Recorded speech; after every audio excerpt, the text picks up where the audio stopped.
Ladies and gentlemen, Binnall of America!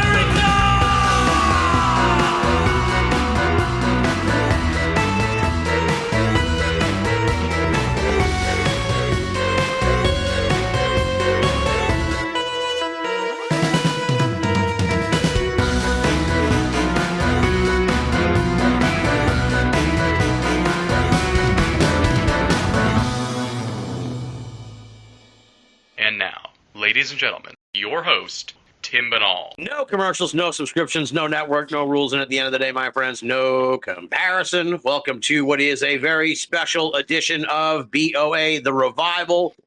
Let me begin by wishing you a Merry Christmas, because it is, of course, Christmas Eve, and it is the BoA Christmas party that we've established here now. We've got a third time with these two fine folks celebrating the holidays.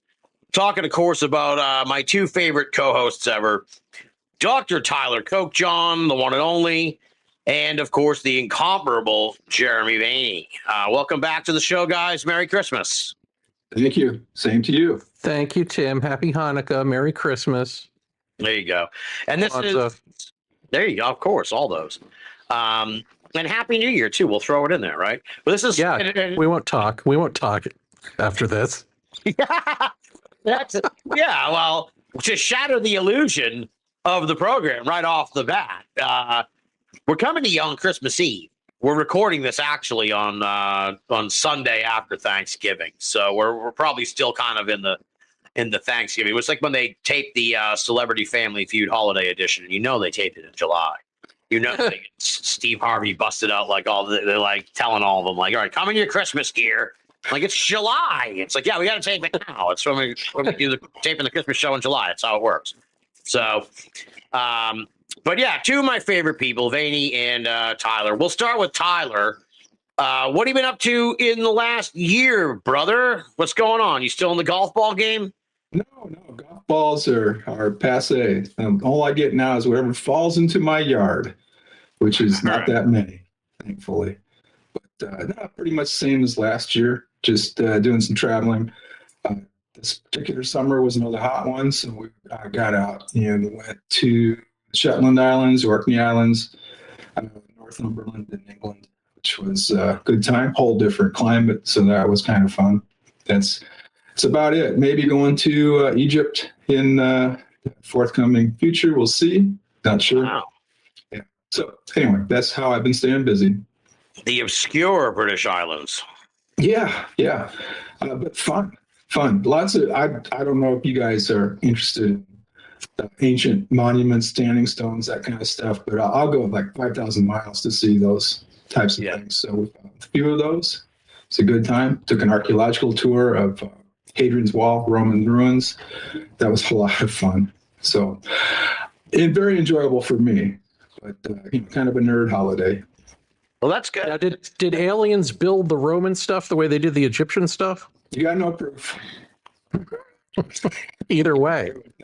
But they did. What was interesting was when they built these forts on Hadrian's Wall, they were all pretty much built the same way. So when you reported for duty, you would know, like, okay, here's where I go to see the commandant. Here's where I go for the paymaster, that kind of stuff. They're all kind of laid out the same, which I didn't realize till we got there, and they were huge.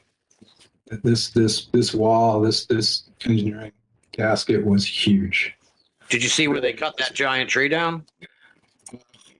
That has caused so much grief. You're talking about the Sycamore Gap tree. Yes, for those unaware, the Sycamore Gap is this iconic tree. It was like, Vaeni will recognize, it's like the New Hampshire Man on the Mountain. It was like they fucking slapped it. They like slapped it on everything over there in the area. They're like, this is our fucking logo. And then two hooligans cut it down like a year and a half ago. And this was like a centuries old, massive, iconic tree. Yes. Catch people, Sycamore Gap. So yeah, how's the mood there about that now? Probably.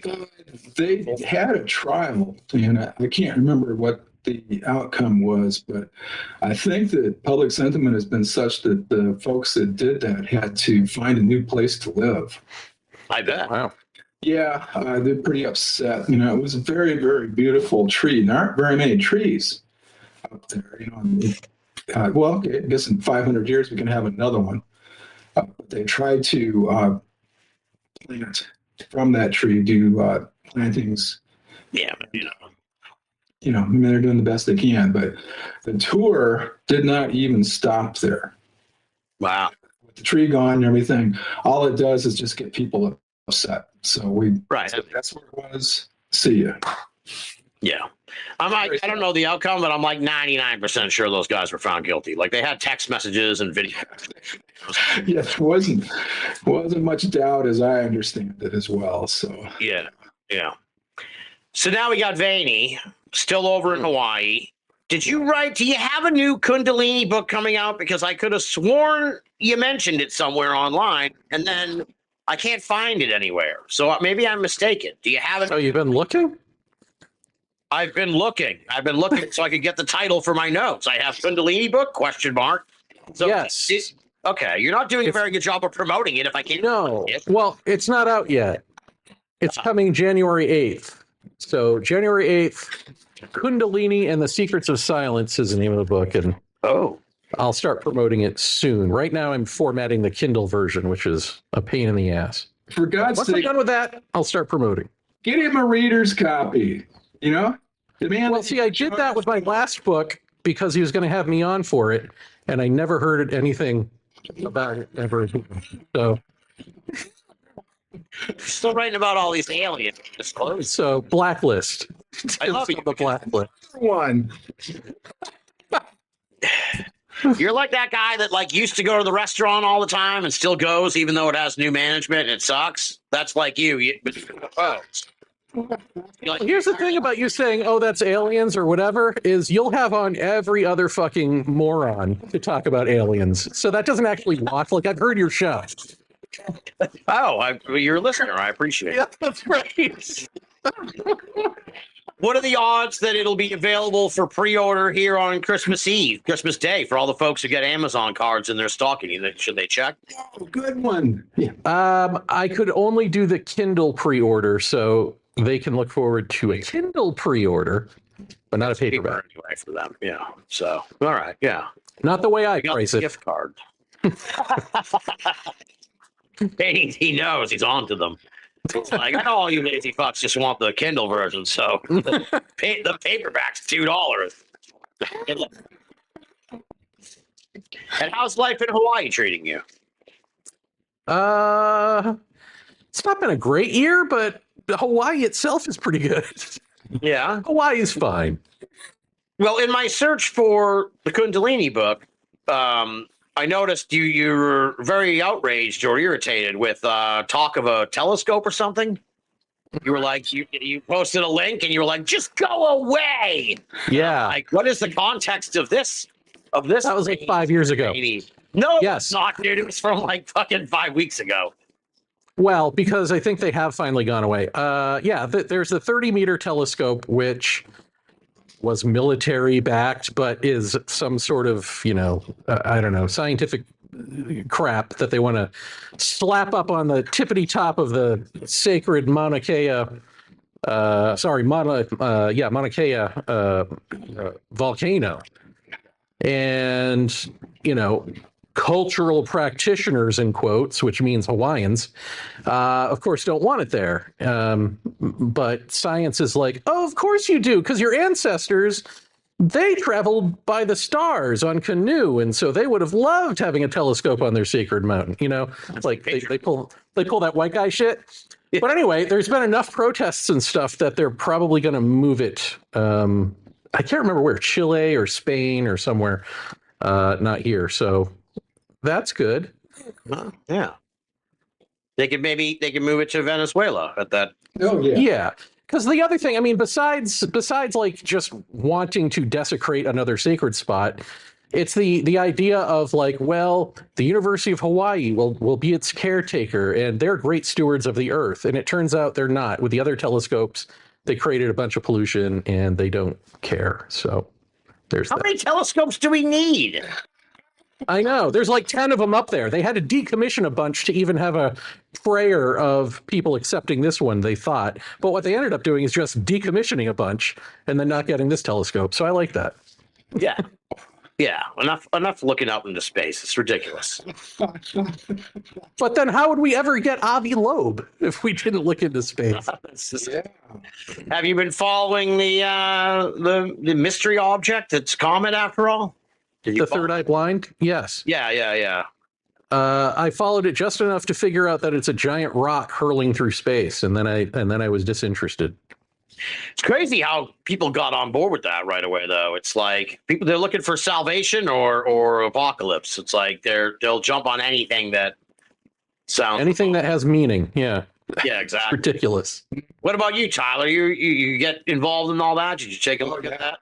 Yeah, I've been following pretty closely, and it's been interesting. Avi Loeb has drawn a lot of attention because some of his ideas are pretty far out. But this object is a strange one, and it's come from we don't know where. It's an interstellar object, the first of 3 that we know about now. Yeah. He's made a lot of claims that this is alien technology, the Oumuamua.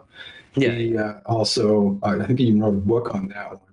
But he's got a lot of attention. He's getting a lot of press in the popular media.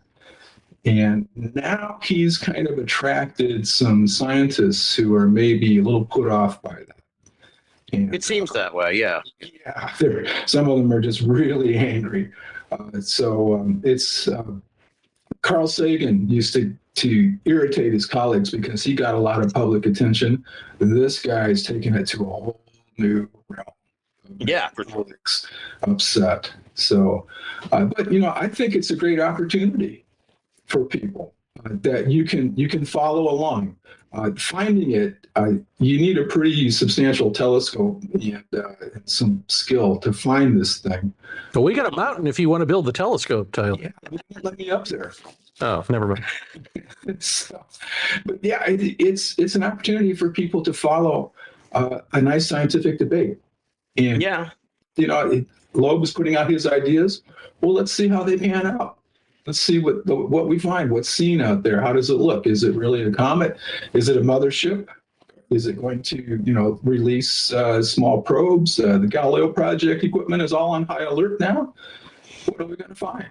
See, this is what I love and hate about Tyler at the same time, is he phrases everything right down the middle like that. Yeah. And in his heart of hearts, he's like, this is such bullshit. But he'll never say that. He's got to say, like, let's just see what happens. He advocates for the benefit of the doubt. And it's like, That's right. They've lost the benefit of the doubt. The reason Avi Loeb people are mad, I think, is because he did all this shit already, like with the Oumuamua. Yes, he did. And then then they found another one. He's like, maybe this one's aliens. And it was like, dude, just stop.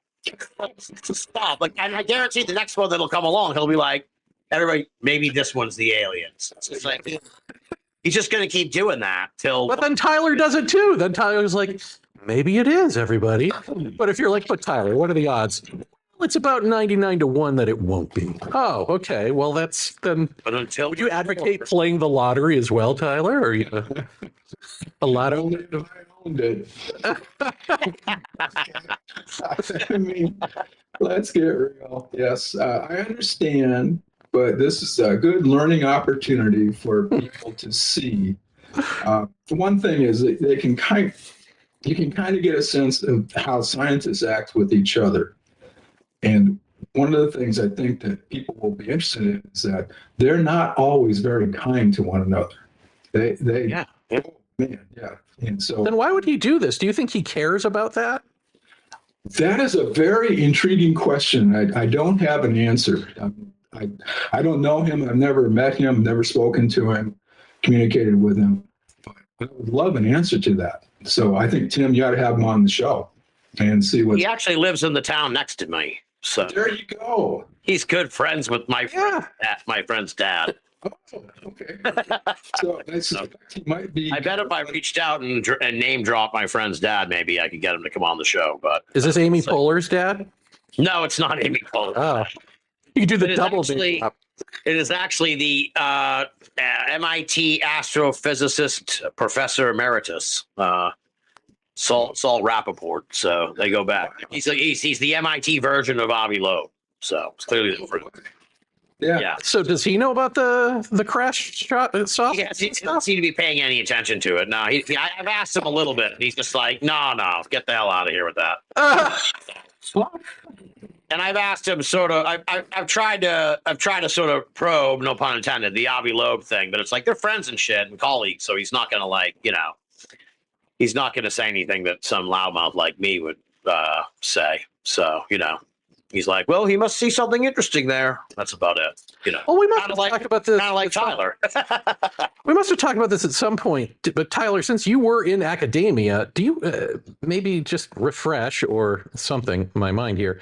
Do you have any idea why people who are legit, who have like tenure, who are at real institutions, suddenly engage with stuff like this and go out on a limb? Like, I could see doing it once, but once you're wrong publicly, to stay in it and keep acting as though the next one is the thing, the next one is the real thing, the next one is, what do you think that is? Just from having hung out with academics and been one yourself, is there some longing in the back of your mind for fame or meaning or something? Like, what is that? There's always, I think, people would like to be famous in a discovery. Failing that, this is probably the next best thing, because he's gotten an awful lot of attention. And I suspect that itself might be, and again, I'm just imputing and looking from the outside in. Right. What could be going on is that, honestly, it's probably some of the most intense public attention he's ever gotten. And so now he might be wandering around Cambridge and people recognize him and say, hey, how you doing? I really love what you're doing. Classically, most people don't get that in science. Some, very, very, very few. So I think that maybe is part of it. He's interested in it. It is interesting that he's done things in such a way that I think are guaranteed to irritate a number of his colleagues. And I don't know if burning bridges would happen, that people would look unfavorably on his grant proposal, I guess, submissions. I just don't know, but I would be nervous about that if he needed it. So I guess he does not. I guess he's decided this is the direction I'm going to go, come hell or high water, which is interesting. I theorized on a show that'll have aired by the time people hear this, that part of me, because this was sort of about, we were talking about disinformation and stuff in the UFO culture and everything. It was like his sort of like real embrace of this makes me wonder if someone, whether it's true or not, and this is pure speculation on my part, but whether someone of some perceived authority sold him on aliens, essentially, and he so now he's become a true believer or something, because it's he sure seemed to really get on board this aliens thing out of nowhere. And then and then the other aspect of it would be that Tyler was saying, in a sense, it's he called the thing the Galileo Project. I think he might have been one of the rare first people. I'm sure there were other scientists who thought this, but it was if I can be the one who is the guy that proves this, I'll be the fucking Galileo of aliens. So he might have been tipped off, whether the tip is accurate or not, tipped off look, the aliens are real, look for interstellar objects. Just look for the next thing he's and this was I don't know, the fucking vice president or something. Someone of some import you would fucking believe. Okay. It was Mike Pence. Well, if Mike fucking Pence told me, of course the aliens are real. How would the vice president? Of course he knows. He has to be read in. So it's just sort of my own sort of cynical theory as far as disinformation and that kind of thing. He sure seems to be a true believer, and it's look, maybe they were yeah, man, they're real. You should get on it. Interstellar objects, keep an eye on those. So I don't know. Your theory is every bit as good as mine, probably better. So it's just hard to fathom. Now, you have to go back to when Oumuamua was discovered, that was not only an interstellar object, it was strange. It was small. It was a peculiar shape. It was a weird little thing, yeah. Yeah. And so I think, first hypothesis he had was solar sail. And there are some what he would call non-gravitational accelerations and things, which could be associated with comets. I think comets are actually hard to predict because they have outgassing and other things going on with them. He took that and built it into quite a story. His persistence is interesting. So that's. So wait, he thought aliens built a solar sail? Yeah, Oumuamua, he thought, could be technology and a solar sail. You mean human technology? Yeah, that's grafted onto aliens. Right, yeah. He's rudimentary human technology, a solar sail.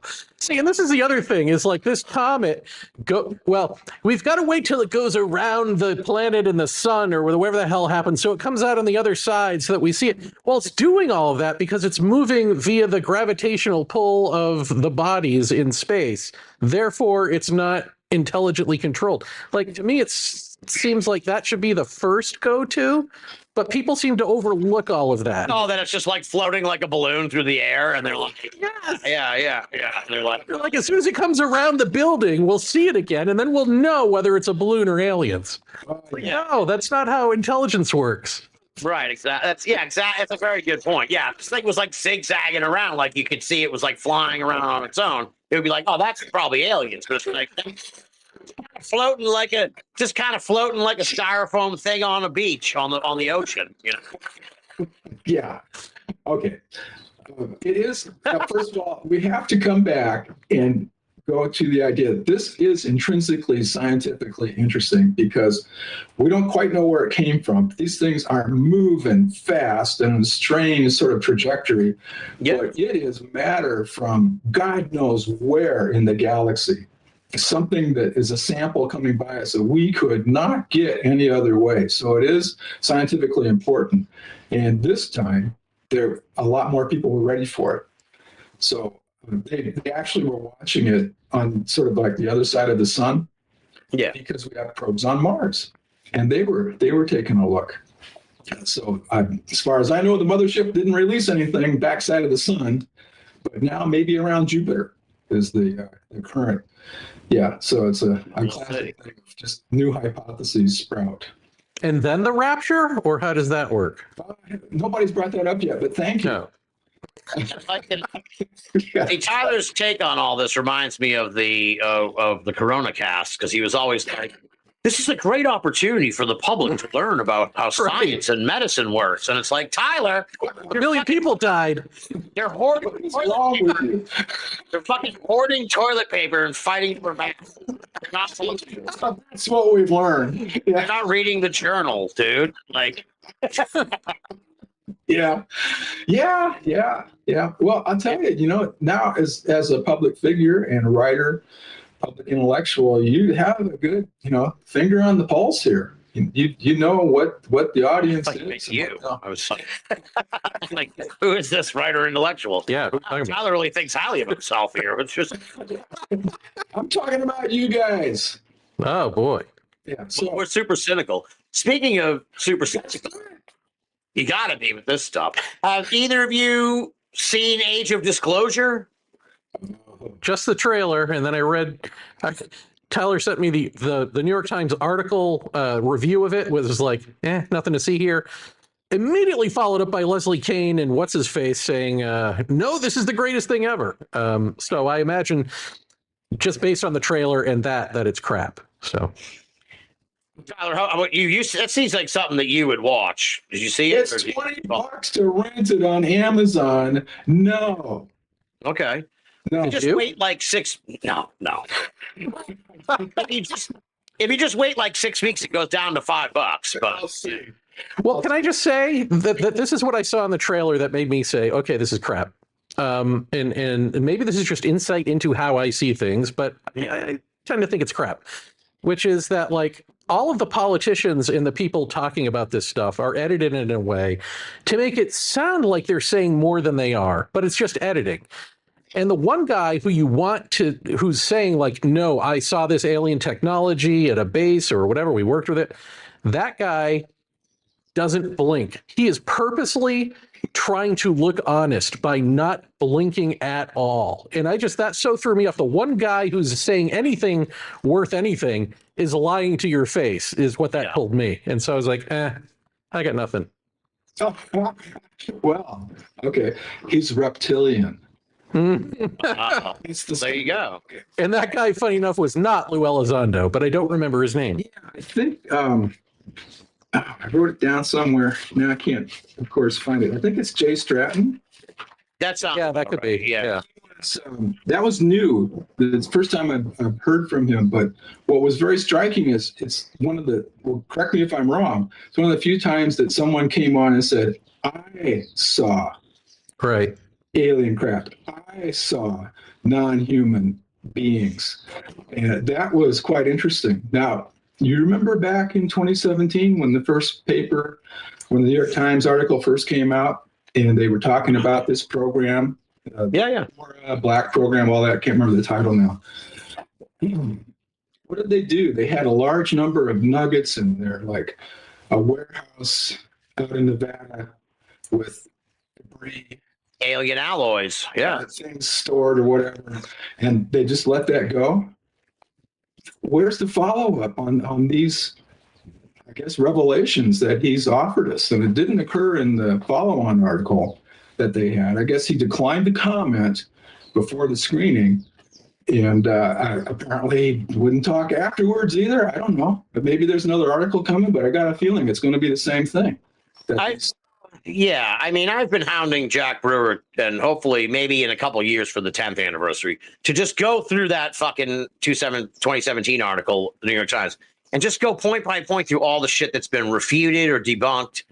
It's like the whole article is garbage. Like the Bigelow said himself that there was no warehouse full of alien alloys and shit. That was just, but like the videos themselves have been debunked. It's like you could probably go through that whole article and not find anything that actually turned out to be true or accurate. That they declined to follow up on things, right, and get down to the brass tacks. I don't know if this will be any better. I guess we have to see. Maybe there's. I was talking to Tyler about this, and I'm wondering, Tim, since I don't interview people anymore, but you do. If you ever interview any of these filmmakers, any of them that do the documentaries on UFOs, ask them, why do you continue to use debunked footage? Because even in this, they have like the Go Fast UFO, which we already know is like a paper bag. Like, if you're trying to make your case that this is something we need to pay attention to and is real, why are you using debunked footage? I would love to know the answer. I mean, that's a very good question. I've like I was saying before, because I was giving you grief, but I'm sort of like the guy who used to go to the old restaurant and now doesn't go anymore because they changed ownership. And it's just like there's all these people. The audience is different. The stars of UAP world are completely fucking different from when we came along. There's these just giant podcasts and shit hosted by people have never even heard of. It's a whole self-contained little world of its own that grew out of the 2017 thing. And it's like, I'm kind of like not that interested in all that. Because to me, you it's feel like, left behind him? More like I'm kind of waving as it floats away in the sky. You know what I mean? Just kind of like, good luck at summer camp or whatever. You know, it's just kind of like I'm more, or kind of like, or you know, or it's like, what is with these kids these days where or whatever? It's like, I don't get it. So maybe I'm left behind in that way, but to me, it's like, this is all the same silliness of UFO world, but like with just all these different players and shit. I don't find them very interesting as players. Now, I thought this line, you mentioned the New York Times review. I thought this line from the review really captured sort of like just the whole essence of contemporary UAP world, where it said, question the film and you're a chump, it implies. But anyone who sits through its nearly 2 hours of unprovable claims is a chump of a different sort. And I thought that really captured sort of the zeitgeist of the UAP situation. It's like it's gotten it was sort of eccentric and fun when we were into it. But now it's very militant and sort of angry and shit. It reminds me very much of sort of the Alex Jonesian 9/11 situation, or even Flat Earth, where it's like, wake up, sheeple. Wake up, sheeple, that shit, where it's like, I think that's why it's caught on. Like, the disclosure angle has become the main thing. Because it was like, I mean, Steve Bassett used to run around screaming his head off at conferences. Right. That was his tone. Yeah. So right. I think that's part and parcel with, we demand our rights. We have the right to know. Yeah. And meanwhile, then you got schmucks like me who are like, no, it's all about like the journey, man, and personal growth. Or at least figuring out what a human being is before you broach, hey, what's this other intelligence? But no, we want to go straight to what's the other intelligence, and we want it to be us, whether it's Avi Loeb saying maybe they're using a solar sail, or it's, alien doctors, or whatever it is. For some reason, we have this, I don't know. Is it narcissism combined with amnesia? Like, this isn't like we say out loud, they'd be different than us. They'd be advanced. They'd be whatever. And then when we imagine how they actually are here, we imagine ourselves, and it's just bizarre. Well, yeah, it's a failure of imagination, I guess, in a way. But it's to me, I don't know. But like I said, that quote kind of summed it up for me, where it's just like, look. If the people who are like, if you're not fully on board with this, you're an idiot. And it's like, dude, you spent the last like 8 years chasing after this thing, and you haven't gotten any closer at all.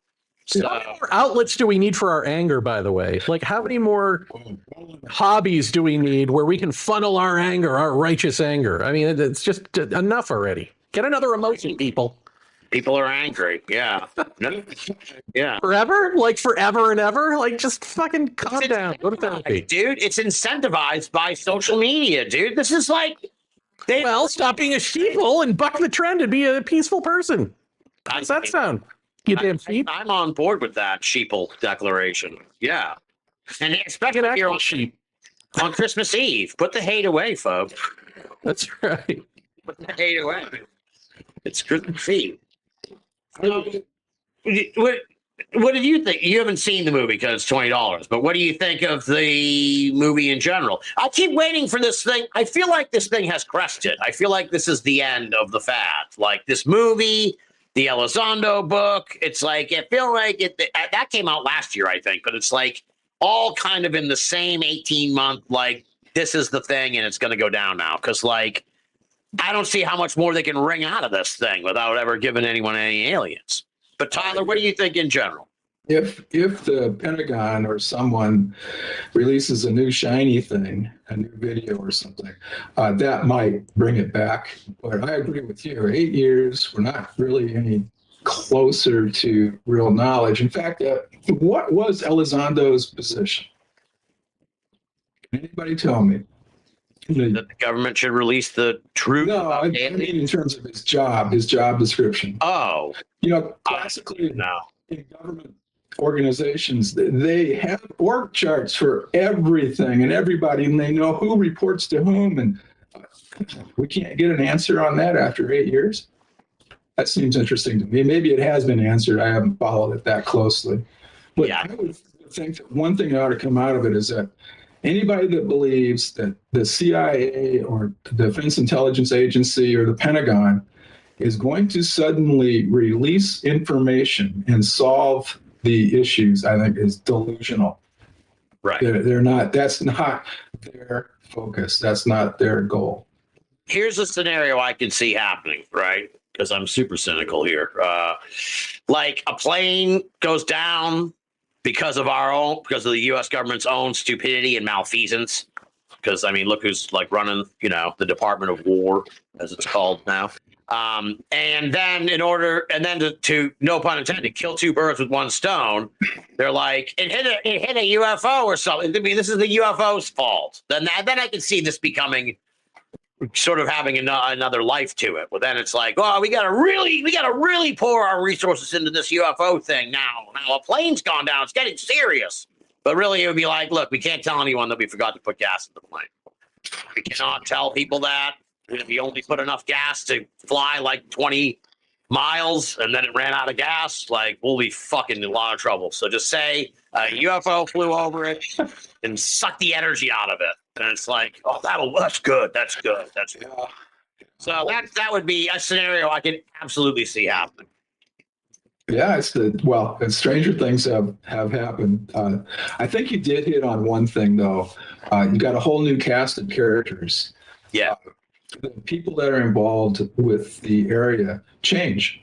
And I go back 60 years ago as a kid. I was following this stuff very, very closely. And yes, the whole field has changed over many times. And you do get to that point at a certain age where you say, I've seen this story before. Yeah, I can't. Right. Yeah, I can't like, it's just like a new season of a show that I kind of got tired of, like on the last season. And it's like, it's a whole new cast. It's like, it's a whole new cast, but they're on, it's like, what's that? White Lotus. It's like, I get it. You're on a resort for super rich people, and you've got a lot of issues, and you're working it out, and someone will die at the end, and I get it. But I don't particularly care for this new cast of the new season, so I'm not gonna. That's kind of how it feels in a lot of ways. Where it's like, it's it's odd in a sense. It's kind of like I can't keep track of all these people. Well, and there's that pervasive feeling of I've kind of seen this before. Yeah. Well, now that you're saying that though, Tim, it's interesting because when you think about like the 80s version of this, which was like they crazy eat strawberry ice cream. Yeah. These guys behind a scrim and that whole thing. And all of the various theories that came out about aliens and interdimensional and crypto-terrestrial, like you look at all that and it kind of mirrors like how we were back then, like in terms of things we enjoyed, like action figures and sci-fi and all sorts of, like, we were really imaginative and we really had a whole bunch of different angles in our heads that we like to play with and in our lives. And then, like, now this disclosure thing comes along at a time when we are more conformist, and like the politics of the day is heading toward that, like the fascist angle, the conformity angle, the you've got to be a certain way angle, and anger, as you've noted, the angry people. So it's like, it's weird because we always talk about in the abstract of like the George Hansen or actually more Jacques Vallée of like, does the UFO subject, does this intelligence sort of stay a step ahead of us or, and show us what we're building toward? But we're actually seeing it play out. We're actually seeing how we're doing it. We're shaping how we see this thing, and it's moving with us, with our sensibilities. Yeah. So it actually is telling us more about us at this moment than it is about aliens. Oh, and it's funny because if you watch like Stranger Things, if anyone watches Stranger Things or any actual old like E.T. or something, but like either a nostalgia show for the 80s or the actual 80s, there's a sensibility there that comports with the ufology there, right? Yeah. And how we even allowed ourselves to imagine it to be and to think that what was really going on here. And if you thought what was really going on here is like a crash saucer and Area 51 and all that, it's still goofy. There's still a like complete innocence goofiness of like crazy strawberry ice cream or whatever. Yeah. You know what I mean? Like it's ridiculous.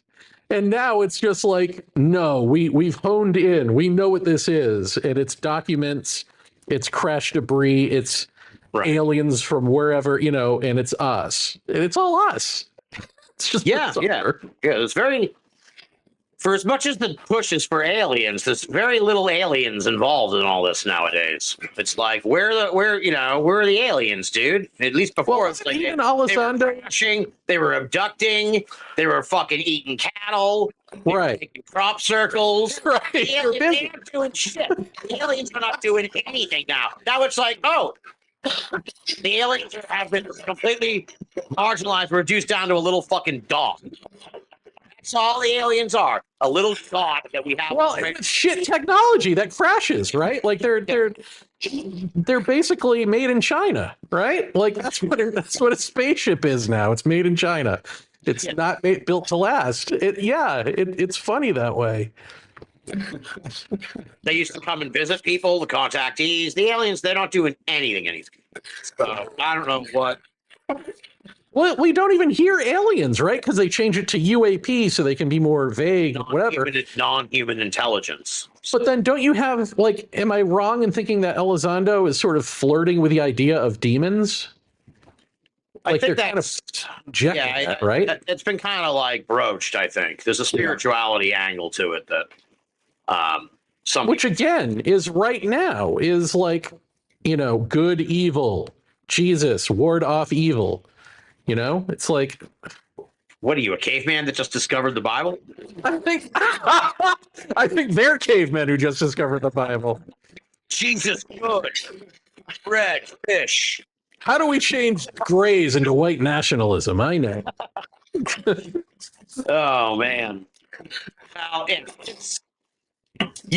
is certainly. It seems like it's a lot more going on with us than it is with the aliens. They don't seem to. At best, they're just floating through the fucking sky like, I don't know, like a balloon. Kind of looks a little like a balloon. So it's and you don't see anyone ever like all the cases are military now. Like where all the good cases used to be like people, random couple of dudes down in Pascagoula trying to. Some kids in a field in West Virginia, and the fucking alien comes out of the woods and shit. Like, where's all that? That's the good shit. It's crazy. No, it's very true that everything I think switched over to the military in 2017 with the paper and the New York Times publishing this, and everybody's hopes were pinned on that. Oh, okay. This will finally show. Now we got the good data. Right. Now we got the correlation this time. Yeah. And we're exactly not very far. So, yeah. But it's the irony of like the narrative switching to the thing that seems like this should be the most realistic, rational version of ufology we're in now. And to us, it actually looks like the dumbest version of ufology right now. It looks like it doesn't reflect anything. Well, all I can tell you is they ain't getting another $20 out of me. Wow. In the story. All right. Yeah. Yeah. There is another documentary you might want to consider. Adam Golightly is going to put his saucers, spooks and kooks material into a documentary, apparently. I don't know when it's coming out. I can tell you with great confidence that it's excellent. I've seen the documentary. Okay. Yes, Adam was on the show recently, and we talked about it. And he and his director, Christopher, they sent me a sort of a screener, and I watched it. And unlike with what happened with Vaeni, unfortunately, it's easier to watch a fucking 2-hour movie. Vaeni, come on, then read a book. So he's shaking his head in disgust, folks. So I saw the movie and it's very good. And that's kind of what actually, when I was alluding to earlier, I think it was on with them, or it might have been with Rux Giving, but that's when the Avi Loeb stuff was coming up. But that's certainly what informed my thoughts on Avi Loeb being possibly disinformed or misinformed about something, or just, led in a direction, was Adam's work with Saucers, Spooks, and Kooks. So yeah, people should check that out when it comes out, probably like around the beginning of the year. That's a good thought. Because this is kind of there's a lot of stuff that's gotten built into the lore, right? From some of these things, and it's just fascinating how that happened. But also to watch people be tooled into to figure that out. And feel sorry for the folks that were misled. But yeah, maybe Avi Loeb is another example. I have no idea. Who knows? Yeah, only he does, I guess. So yeah. On your show and you pin him down. If I get him on the show, I would ask him, like, did anyone has anyone kind of given you any inside information that sort of strengthens your convictions about all this? But I'm almost certain he'll be like, no. But we'll, if we get him on the show, I'll broach the topic for sure. Does he do shows outside of what I would call mainstream entertainment? You can just call it what it is. A low rent podcast that's been running for 20 years. I don't know. I don't know if he would do. He's been on Dreamland. Well, yeah. Well, quite a few people do coast to coast. Quite a few scientists Yeah. appear on coast to coast, and I can imagine. Who knows? I haven't tried to get any of these people from contemporary UAP world on the show because I don't find it that interesting. And it's like I don't necessarily. He would be interesting, but I don't necessarily want someone who's going to like proselytize about how important. It's funny because I have friends, sort of, online friends, not people I talk to all the time, but like sort of acquaintances, colleagues, let's say, who I'll see them be like, espousing remarkable ideas that are so different from mine. Where they're like, Age of Disclosure, that's one of the most important movies that's been made. And it's like, What is it? Age of Disclosure, Disclosure. This is the, or like David Grush is one of the most important people to come along in UFOs in generation. It's like fucking high.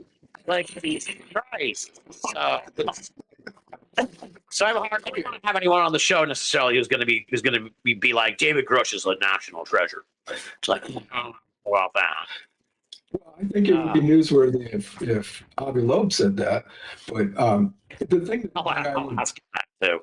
well, what I would say though is you might be able to uncover or get things if the person came on board, because your style is not going to be what they're used to. Well, we'll see. We don't want to get y'all. Just last time. I don't know. And then you got them. That's how I wound up co-hosting a show with you. I was like, so we're doing this again next week, right? And you're like, oh shit. Tim, help us understand your mind a little. Why would you not have some of those people on you just said, but you'll engage like flat earthers or people who think that I made love to Bigfoot. Like I'm sure you'd have that person on, right? Well, yes, of course I would have an I Made Love to Bigfoot guest on. In a heartbeat. Why? Because that's beyond the level of it's like we were saying about, I've heard this before. That's something I haven't heard before. You haven't heard before. Doesn't mean you platform them. Are you trying to tell me that I had sex with Bigfoot person, you wouldn't be all over them? I'd be all over that, but it wouldn't be public. Oh Lord. Oh my God. Mercy. Oh Jesus. No, it's just kind of boring to me, that whole realm of this, and it's so tied up in the government. It's like, the government's like, if they pass this binding resolution of the budget or whatever, there's a thing in there that takes whistleblower protection and helps them and shit. And it's like, come on, dude. Or it's like, they're gonna have to look through all the files again and find. Do another look for UFO stuff. It's like, all right, enough already, dude. It's kind of like what you were saying about it's the journey. It's like it's your own personal experience and what you put into it. It's not, the government's not going to fucking tell us anything. So unless it behooves them to do so in a roundabout way, like I was saying about the bullshit downed plane scenario, or we found relics on Mars, but they're not, they're long gone, these people, so you don't have to worry about them. But now we know aliens were around and might still be around. Who knows? It's like that kind of thing. They'll always just kind of give us half, at best, some kind of half resolution that people might take. I think, again, you've hit on something. The idea that they're not going to give us anything, I think, is pretty valid unless it suits their purpose. Right. But the other thing is that how things have changed. That you talk about two guys in Pascagoula, sort of the classic right picture of how these things go. It used to be that we talked about things that people could experience, and now this is a pretty limited group. I had hoped that the UAP flap from last year would get more people out and looking, and maybe someone would see something, but no go on that either. So it goes. Well, it's interesting in a way. Maybe this might resonate with you too. It's interesting in a way, our technology has become so advanced for us that like it stymied the phenomenon. You know, whether it's just all this, the phenomenon period, you know, cause it's like there's fucking cameras everywhere and all that. And it's like, so this whole idea of, okay, well, I was abducted or I saw a UFO or whatever. It's like, maybe the phenomenon is like, look, they have, it's not like, because I thought you were going to go in a different direction with that point, Tyler, about the Pascagoula guys. If that happened today, those Pascagoula guys would be like everywhere. Yeah. And I mean, Yes. It was on the news. It was like in the news when it happened and shit, but it was like, it wasn't anything like what it would be today. Like those guys wouldn't leave their house. It'd be like insane coverage on the news. So it's like maybe the phenomenon knows this better than even us. And it's like, look, you know, they can't. I had a guest on I talked to yesterday. People will have heard the episode, Rich Morley, but he was talking about like Fey folk and how they say you put the iron down or whatever, and that'll keep them from. Salt has iron in it. And you put the salt down, and that keeps them so they can't cross the thing. And he was like, then they put all these rail lines in and all these cables and shit across England, and it sort of seemed to stymie the phenomenon. And maybe it's like that with us. We have all these cameras everywhere, and the phenomenon's like, look, I can't really kind of fuck with these people anymore because they have cameras everywhere. So we're just going to pull back and kind of fuck with them in a different way, if possible, you know. And it's either trying to figure that out, or it's, you know, or it's just kind of like taking a beat to see what the hell we're doing. Although they seem to have no problem just showing up as a blur. They could just do that to everybody. That's true. But what do you think, man? You think the prevalence of cameras and just sort of like technology and everything is stymied the phenomenon? I don't know, because I feel like that's gone hand in hand with our not being alone with ourselves and having like introspective moments. Like everything's got to be out in public, or, you know, and Yeah.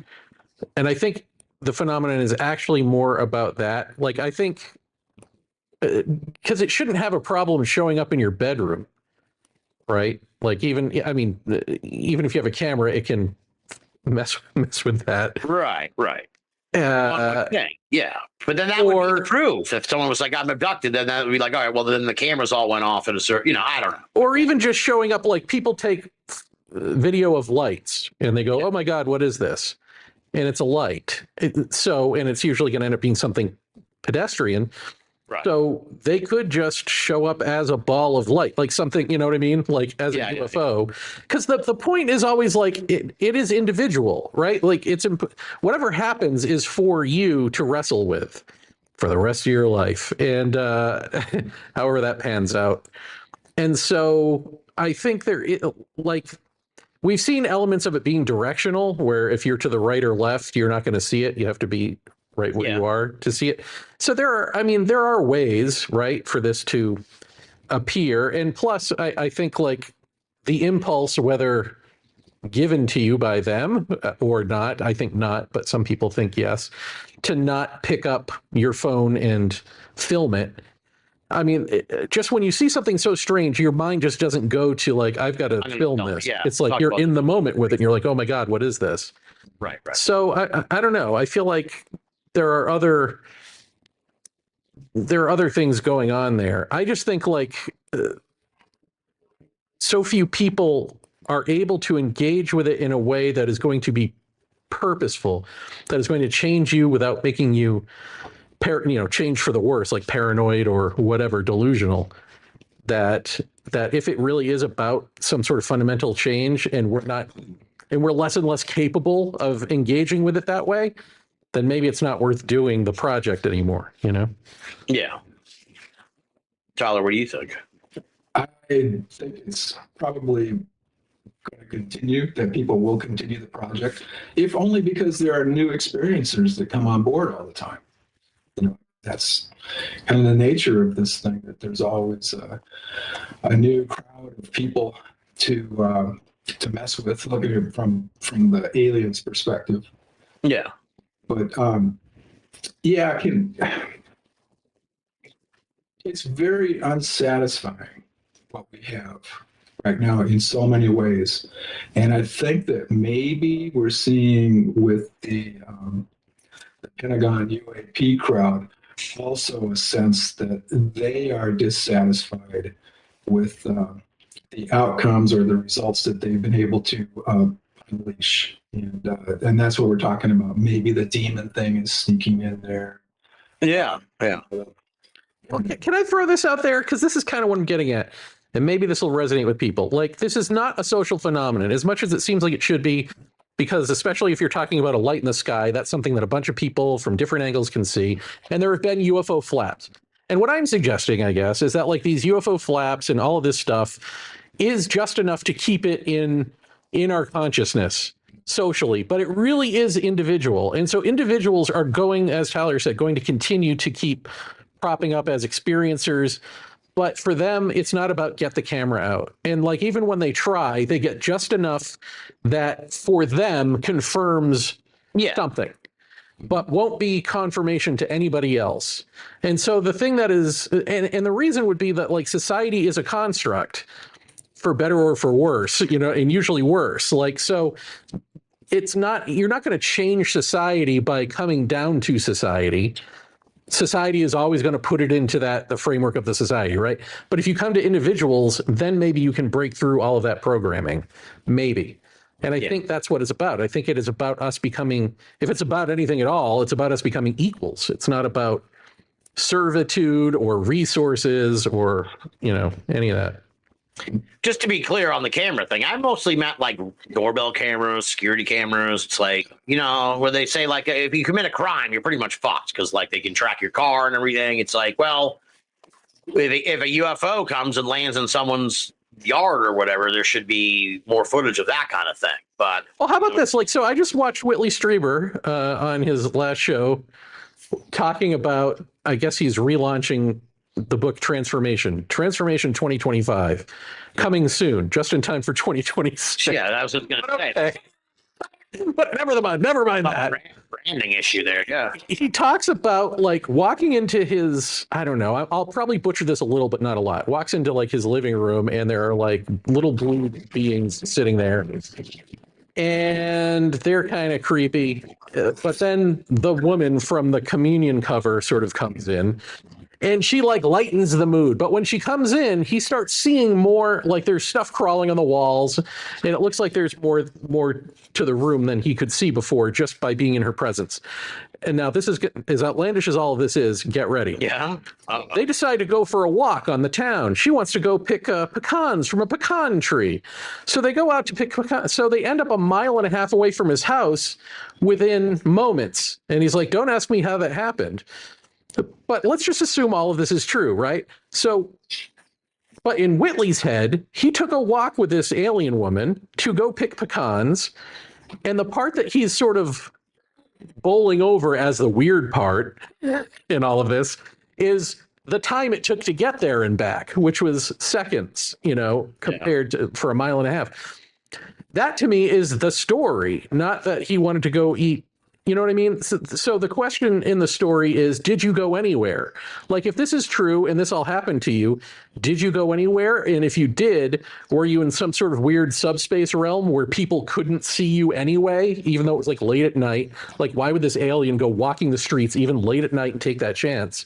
Right. But he doesn't even address that because it's not in his, that's not the important part to him. But to me, that's it. And so when you talk about like webcams or you know, doorbell cams, it's like these people, myself included, can experience themselves walking down the street and have a tell that either didn't happen or didn't happen the way it should in normal physics. Right.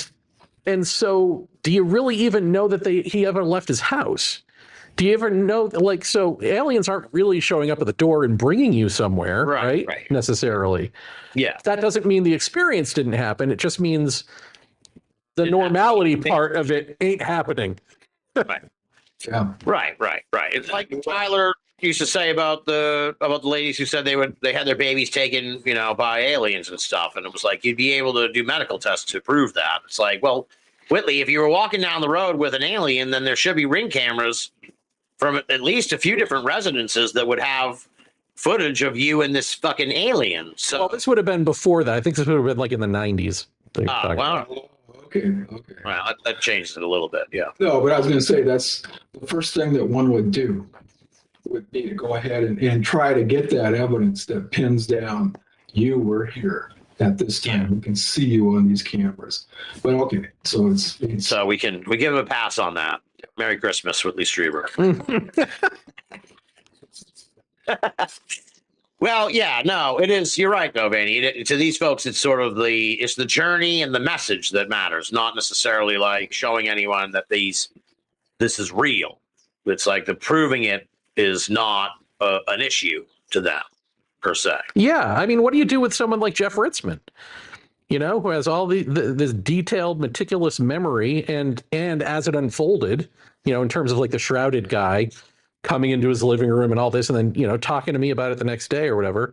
And it's like, yeah, the easy answer is like, oh, get a camera. But it's like, really? Get a camera? Like, the proof thing is so shallow in the face of what's actually going on that it's like silly. But to outsiders, it sounds like, no, that's the deep thing that you can do is like get a camera and prove it to me. And it's like, I got a feeling that wouldn't happen. Yeah, no, for sure. You wouldn't see what's there. Yeah, you'd see some weird indication, right? Like that's what it always is. It's some weird indication that something abnormal happened, a glitch. Yeah. But even that glitch is in question, you know? Yeah. Well, it's you're exactly right there for sure. What's those birds I hear? Is this Vaeni's Hawaiian bird? Not me. It's gonna be Tyler. Tyler? No, we don't allow birds in this neighborhood. Well, it's not me. The golf balls take them out. They could, yeah. Nothing outside my window, so this got to be some kind of signal. I can hear birds faintly. Wow, that's coming through loud on the thing. Yeah, it's nice. Oh, good. Enjoy. Yeah, little Christmas. The sweet stylings of Hawaii. You're welcome. Have you had any crazy visitors out to the Big Island there, Vaeni? Or the island? Like real people or like visitors? Real people. A couple of years ago, it was like SEAL Team 6 was bunking in your garage. We don't talk about that. You were so excited 2 years ago. Yeah. Yes, I went radio silent when I realized you probably shouldn't talk about that. Yeah. Probably don't want people to know where that guy lives. Yeah. No. Anybody? No, not really. My mom? Well, that's good. It's nice. Yes. Yeah. I've been threatening to go out there and see the volcano. It's erupting again. So, yeah, but then he goes to places like Egypt instead. He's who has time? The Adrian Ball. Yeah. Well, I guess do you have any? We'll wrap up the UFO talk. Do you have any sort of prediction on what might come up about the next year? Like I said, I feel like this is sort of really ground to a halt, and it's kind of like it's not particularly thrilling to me, but it could flare up again. But I have a feeling. I think things in the world are going to get worse, and when things in the world get worse, the UFO phenomenon takes a backseat to like real world issues. So that's my concern for 2026. But do you have any thoughts? I feel like you guys follow this even more than I do, so maybe you would sort of have an idea. Tyler, go ahead. Well, with the stuff from the Pentagon, we all have to kind of stand there with hat in hand and wait for somebody to decide to give us something. Right. Which is unsatisfactory on the face of it. And so I don't know. I mean, maybe they're having a meeting right now trying to figure out what they can release that would get people intrigued and chum us along for whatever purpose that there is. And I certainly don't know what that purpose would be. I would imagine at some point it involves funding and money. The anti-drone technology, something. But guys, they work their own way. I guess there's always the chance that something would happen outside of that. That's intriguing. That remains to be seen. We do have a whole new world now. We have all these wonderful tools brought to us by OpenAI that may be very difficult. You're still all. Are you really? Yeah, I can see this now with you, Tyler. I think we talked about this last year, but have you fallen even deeper into the AI cult? Oh, Like all about it? oh my, yes. Yeah. I had a near-death experience this last weekend when I read this article about what had happened for an AI machine learning conference. These people send in manuscripts, things they want to talk about, present at the meeting, or whatever, and they're peer reviewed. And they're getting weird peer reviews. And somebody said, "This sounds like AI. A chat GPT did this review. You know, it hallucinated this, and that's the wrong." Well, anyway, there was lots of them. And they got together on social media, and somebody said, "I'll put out a bounty if anybody can prove that these reviews were done by AI." And boom, guess what? They had someone who has a tool. 21% of the reviews of, what was it, 10,000 submissions. It was an ungodly number of submissions. This is a big meeting. 21% they believe were wholly created with the use of AI. And they just, put an envelope, mail it in. That is so unethical. It's beyond disgusting. If you're whatever side of the equation you're on, you depend on peer reviewers to read, comprehend, and then comment on your work.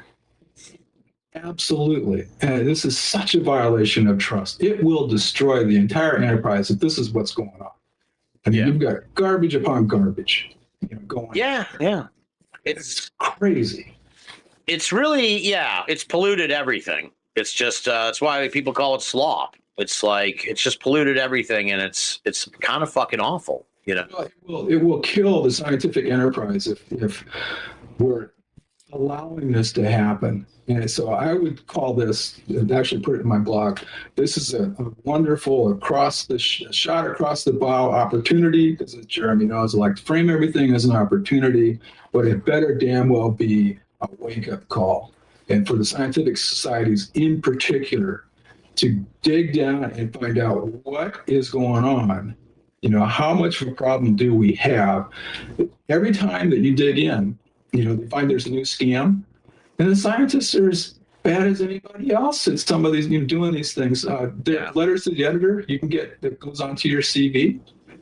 They figured out a way to scam that with AI, and so these people have lots and lots and lots of submissions that they probably really didn't write. Jeez. Every time you look, it's like it's a malignancy, and it's everywhere. Yeah. This has got to be dealt with. And now, it's 5-alarm fire, and I hope that the scientific community wakes up to that. And I hope it's not as extensive and as bad as this particular conference was. That hopefully these are people that were just pressed for time, didn't know what to do. Their workload was heavy, and the deadline was tight, but still, Can't do it. you can't. Can't do it. I don't even use AI for anything, unless it's forced upon me, like on Google. Yeah. I don't use it.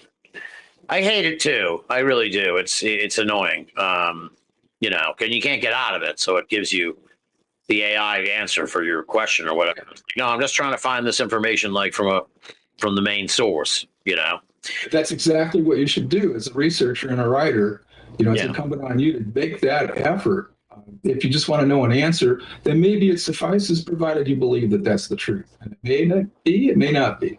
Well, that's the other problem too. It's just now we're gonna sound like old men, but I don't really care. But it's like young people. The young people are like, they're like abusing the AI to the point that it's just awful. The schools have to police it. And they don't think for themselves. I don't know if I said this last year on the show. I've mentioned it on the show before, but I don't know if you guys left Twitter. So, but since they integrated that fucking Grok thing in,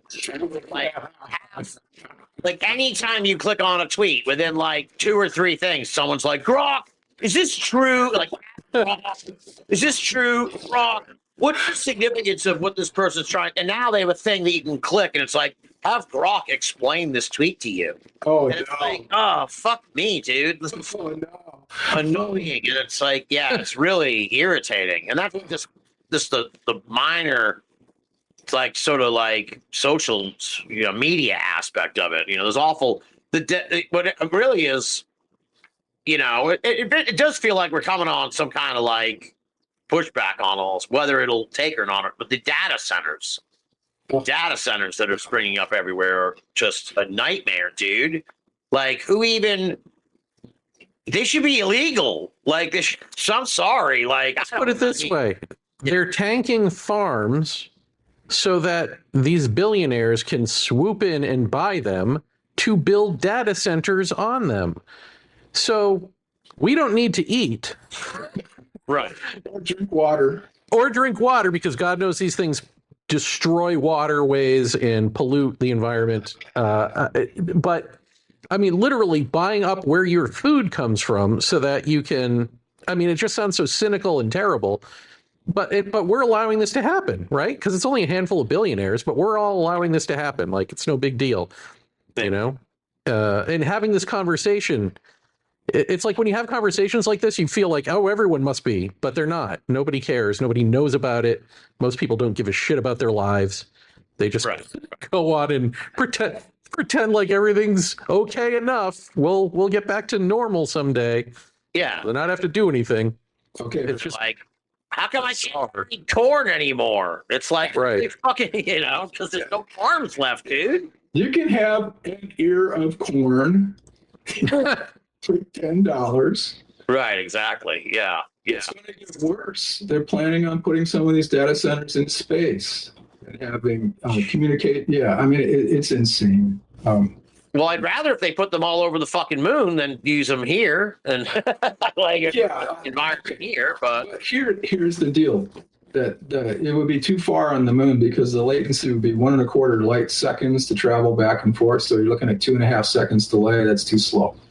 Well, sorry. You need that picture of a dog on a surfboard. Really? Now. Yeah. So you can't wait for that. That's the other thing. That's the other ridiculous thing about this is, what are we actually talking about here? We're talking about something for that, or to like build sex bots with? Like, it's just inane. It's in everything, dude. It's in everything now. You know how it's like. You know how it's people are like, oh, it's gone so fast. I feel like we're all old men now. It's gone so fast. But like, remember how before it was like, why do I need my toaster to hook up to the internet? Now it's like, why the fuck does my toaster need AI? Like, does not need fucking AI. They weren't fine in the 70s and 80s and 90s when you just had a toaster. Like, I don't need my refrigerator to know everything that's fucking in there, because that's half the fun of having a refrigerator. It's finding the shit in the back. You can't ranch it out to the feds. Look what he's got in there. Tyler, you sound like you speak from experience. Further. Yeah, they come knocking on the door because he keeps buying cold medicine. He's like, look, I have a fucking terrible cold. Stop coming to my house.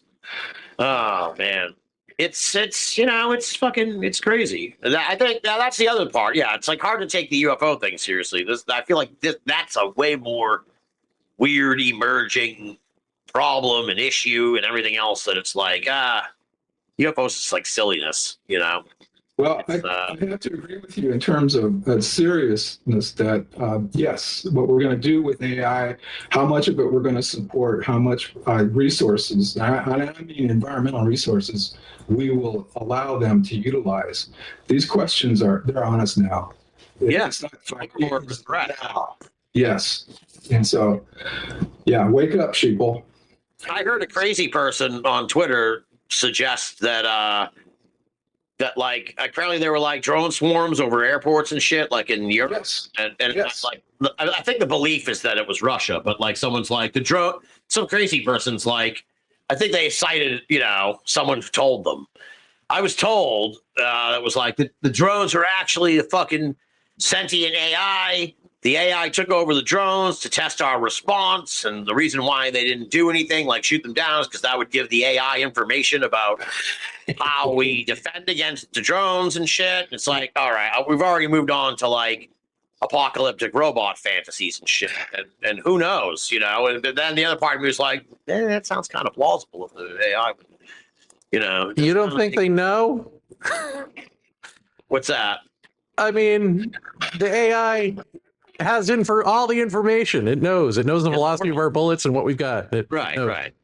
It's a super, eventually just like, some super fucking intelligence. So, but anyway. It's been very disruptive at some of the airports in Europe.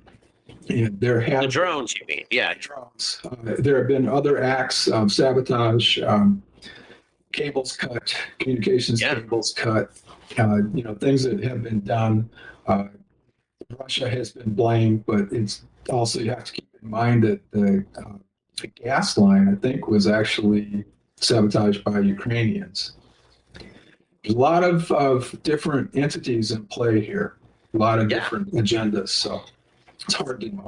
War going on over there, man. Yes, it's in a serious one, which didn't turn out even close to the way I thought it would. I never honestly believed that Ukraine would fight. And they would look at this and go, this is going to be impossible. And it's been astonishing how hard they fought back. Yeah, I worry about that Zelensky guy because part of me's like, I'm surprised they haven't taken him out yet because I feel like if they took him out, Ukraine would fold like a house of cards because they would put in someone who would capitulate like right away and be like, okay, this is, so I mean, God bless him. And I hope that doesn't happen, but I'm actually quite stunned that like, I don't know if that's like, it goes against this is fucking Russia. They're invading Ukraine. Why do they care if it goes against the conscripts of war or whatever, the rules of war? You can't take out the leader of the other side or something, but it's like, I'm really surprised they haven't tried to do that because I think the Ukrainian resolve would dissolve. Oh, look at that. If that happened. So, yeah. I understand and support that notion. The lesson I take from that is that he must be very good at evading and concealing. He must be moving around all the time, yeah. I would assume so. And, just look what Israel's done to the leadership of their enemies. Yeah. And I have a feeling that there wouldn't be any qualm about doing that if they could. Right. So, I'm sure. Russia, they push people out of buildings and shit. Yeah, that's just my humble observation, but I don't think that they would hesitate for a minute if they could. Yeah. Vaeni, what do you think? It's a terrible world we're living in nowadays, man. Merry Christmas. Thank you. Merry Christmas. I know it's early for us, but it is Christmas Eve for the listeners. So what do you generally do on Christmas? What are you thinking this year? What do you got planned? Mama coming out? Mom's coming out probably in January. Oh, nice. Or February, somewhere in there. But no, we're broke this year, so we're gonna probably put up our pathetic little tree. Yeah. We just this morning have seriously toyed with the idea, even though we're broke, of getting another cat as our Christmas gift. Get you, man. Well, this is why, because he goes on that frickin' humane website and she sees that there's a cat that's still there from the 2 years ago when we got our cats, right? So, yeah, and when you look at it, and it looks like Hitler, so you're like, okay, I get it. I'm like, maybe if we named it Shitty Hitler. She's like, we're not naming it Shitty Hitler. I'm like, so I'll have to work on it. Part of me, see, at first I was like, this is a terrible idea. But now, having heard the circumstances beyond the Shitty Hitler part, I would love to see I would love, maybe ask in the house, you would see. Tyler's dying. I'd love to see, like, the interaction between the cat, the Shitty Hitler, he gets brought home, and the other two are there, and they've been living there for 2 fucking years. And Shitty Hitler's just like, hey, asshole, like, hey, remember me? Remember me, Shitty Hitler? That's what? Came back for. They're like, oh no. I thought we got rid of that guy. You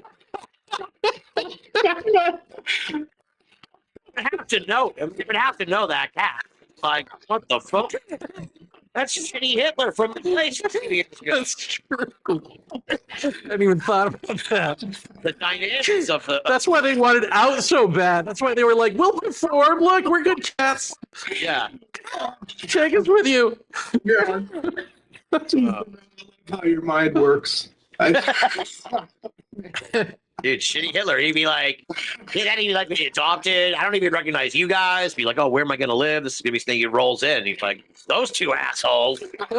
They left me at the fucking shelter. Yeah. Shitty Hitler seeking his revenge. Oh, Fighting all the time and shit.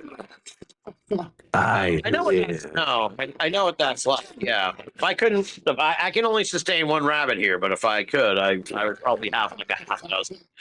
Because once you get into the animals.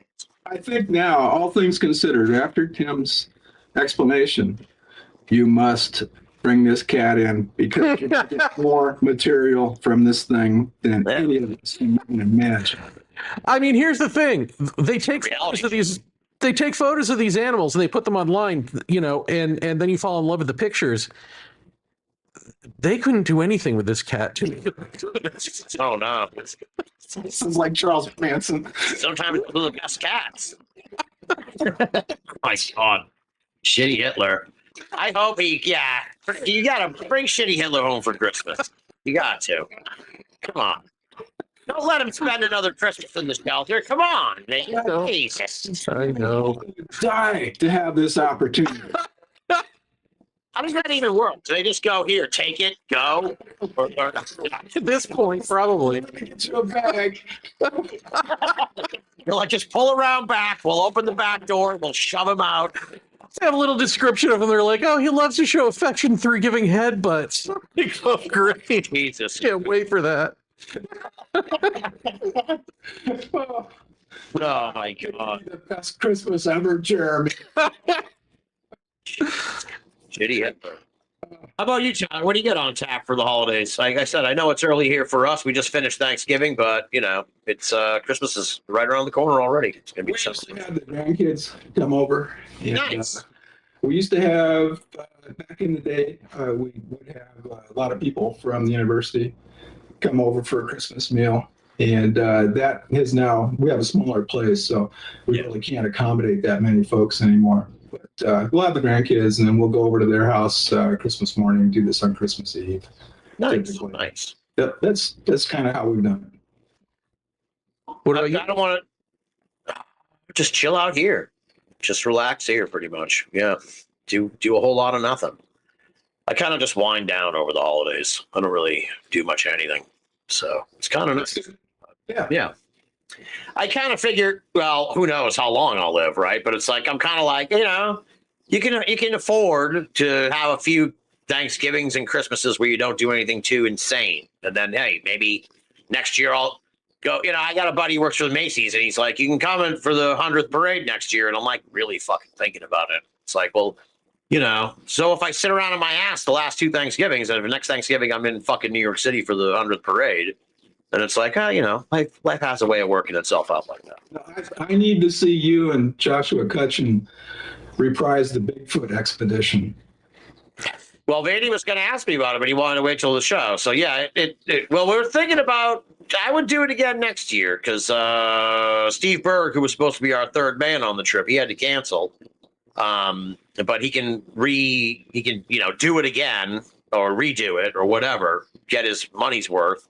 If he does one of them next year. So he has to do one next year. So if he does, we'll do it. I was sick for like 2 weeks afterwards. I still kind of been feeling the pain from that trip. It was arduous. I predicted, Jeremy, that you would be bitten by Lone Star ticks and get a red meat allergy. Did that happen? No, nothing. No, I'm aware of. No. That was so specific a prediction. I couldn't believe. Yeah, that's why you never get specific. Cutchin kept mentioning that about the ticks and everything, and I've heard about the red meat thing. So Yeah, it can be really nasty. It's probably too cold for ticks, right? That helps a bit. it got real cold. Yeah, and that was all fun to Did you hear watch. anything? I mean, I know you didn't see Bigfoot, but did you hear There was anything? one incident. There was one incident. We were sitting around the campfire, and I don't consider it particularly significant, but you might. Kutch has more. I think you apply more significance to it than I have, but I will concede that it was weird. It was like this kind of sound, like it sounded like a little bit like a pop, kind of, and then like a sound of like something hitting the ground. Like it sounded like something kind of just manifested and then fell to the ground and with a weightiness of a thud. I call it the plop. It was like, boom. And it was like behind us. We were sitting around the campfire, and like four of us heard it. We were all kind of like just turned and looked around over our shoulder, like, oh, what was that? That was weird. Then Kutch got up and looked around. He couldn't find anything that could really account for the sound, and we couldn't really account for like, well, it was something that he likened it to a big pine cone. I thought it was more weightier than that, but either way, there wasn't any sound of anything like being thrown through the leaf. You know, it would have like hit branches and shit or whatever. You would have heard like something coming relatively. This sounded like it kind of just manifested behind us and dropped to the ground. It was just a thump. It was like a thump. It was very close, actually. I got home, and after a couple of days, my rabbit, he thumps sometimes, and I'm like, that was pretty close to the sound. It was kind of like a rabbit's thump. So, I mean, I don't know. You know, it could have been a fucking rabbit that ran away after it thumped. Why it would have gotten behind us and thumped, who knows? But it was sort of like that kind of sound. So that was the only like really weird thing. But I learned a lot in a sense, because I mentioned this on the live show we did about the expedition, where it was like, why, to me, now I'm no outdoorsman, but it's like there was like 10 of us, maybe a dozen at some points, walking into the woods, like in a single file line with like lights and shit, looking around. It's like no fucking Bigfoot is gonna hang around. You know, we're coming in right off the road, so it's like you're right on the very edge of the woods anyway. And like half the stories I heard were people like who mentioned that it like ran across the road in front of their car. And I'm like, I said to Kutch later, I'm like, what we really should do is like when everyone, this was like the next day or whatever. So like if we ever do this again, like when everyone goes to bed, we just get in the car and drive up and down the road for like a couple hours with a GoPro camera on the front of the car. Yes, and thank like you. see if something, because half the stories I heard were like we were driving down the road and you know, us in the front saw it and the people in the back were like, what the hell happened? And we were like, holy shit, there it goes, you know. So it's like that would be it. You know, you're more apt to catch it by surprise driving up and down the road. Maybe it's crossing over or whatever. Maybe it sees your car lights coming and it's kind of like lurking up. But I feel like that would, if there is a Bigfoot, if it does exist in those woods of North Georgia, I feel like that would be a better way. Because on the drive up, we saw deer. And where were the deer? Crossing the fucking road. So it's like these animals cross the road. So you're more likely, if you're up at, you know, just drive from like 1 to 3 a.m., just drive up and down the road. And, you know, either you might spot a Bigfoot running across the road. You know, hopefully you don't encounter some like good old boys that are like, well, you've been driving back and forth up the road here. We saw you. What's going on? This is how you. Now I got to rape you. Yeah, exactly. To live in this country. That would be my reprisal. Yeah. But I don't know. No, I don't. It's so odd. I don't have much going on here for 2020. Did you have any cameras with you? I mean, the interval cameras that. Oh, Tyler, you would have been. Yeah, no, you would have been blown away. They had like these. No, nothing. But they had like a thing like on the cell phone that was like a super thermal thing that you stuck on the front of the cell phone, like here, and it was like a little thing that stuck on, and it was like super advanced and shit. They had them on sticks, and they're like waving them around in the woods. You could see like really clearly anything that gave off a heat signature. So it was like super technologically advanced, like I said. But I just don't think going, you know, less a quarter mile or less into the woods from the edge is like the way to find the Bigfoot. Yeah. So, yeah. You know, or you got to go in there and you got to spend the night there. You know what I mean? Not at the campsite. So it's, you know, but it was an adventure and an experience, and I quite enjoyed it. So did you get a cold? Left me hurt. Oh, dude, I think I got like bronchitis or something. I had like really bad just really bad chest congestion, and could have been pneumonia for all I know. But I'm doing fine now. But it was like I was really hurting like about a week after. It wasn't COVID or anything. But it was But like, I got to ask my snob questions. yeah. The people you went with, are these people that you would be embarrassed to hang out with, or were you psyched to have met these people?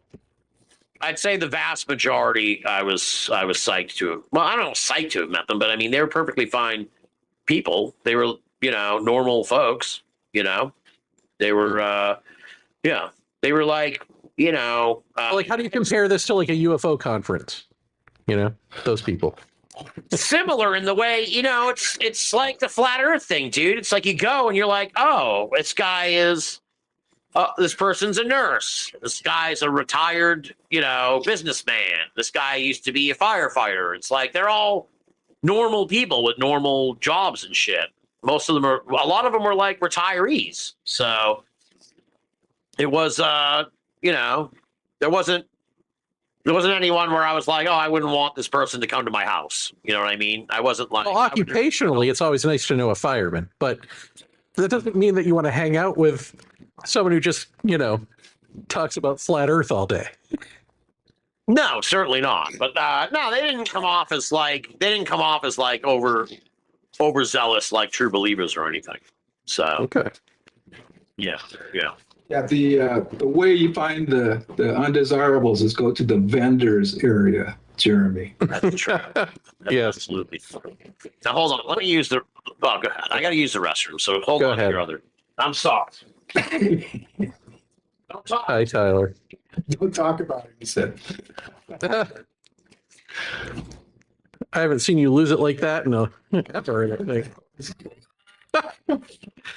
It's so funny. It's like a stark white cat with like a black swooping patch like Hitler's hair here, and like a black like right here kind of thing, and a long snout. It's kind of...